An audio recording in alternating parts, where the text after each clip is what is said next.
En lep dober dan in lepo pozdravljene vrtičkarice in vrtičkarje in vsi ostali, ki ste zdajle z nama.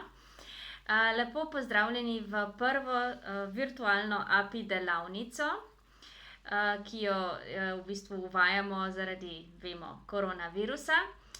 Prvič pripravljamo tako da upam, da bo šlo v redu, pa bodite malo razumevajoči. Najprej mi pa Eneja povej, v bistvu, kaj sva pripravili, katere sestavine imava. Dober dan. Midve z mami sva pripravili cvetni prah in med. Kateri med pa je to? Kostanjev. Kaj še? In listke od cveta Od vijolice. Tako, kaj pa je v tem kozarcu tu? V tem kozarcu tule je pa nekaj, kar so že pripravili že prej, ko sva delali že malo same. Kaj pa je to notri? To je cvet od vijolice in med in cvetni prah.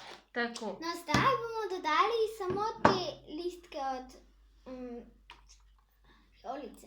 Tako.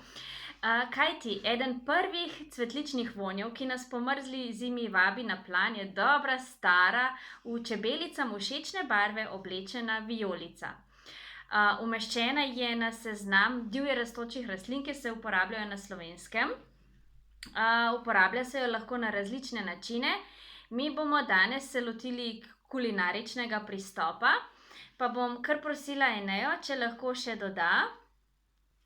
No, pa poglejte, dala bom veliko listkov noter. Evo, pa se to klima. Še malo, evo. In kaj potem? Zdaj bom pa še zmešala s to leseno žlico.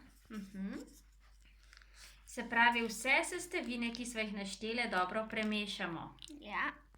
Da je čim bolj enakomerno. Da bo povsod enako. Tako, pripravljen API izdelek hranimo v temnem in hladnem prostoru, lahko v hladilniku, lahko pa tudi v kakšni hladnejši omari.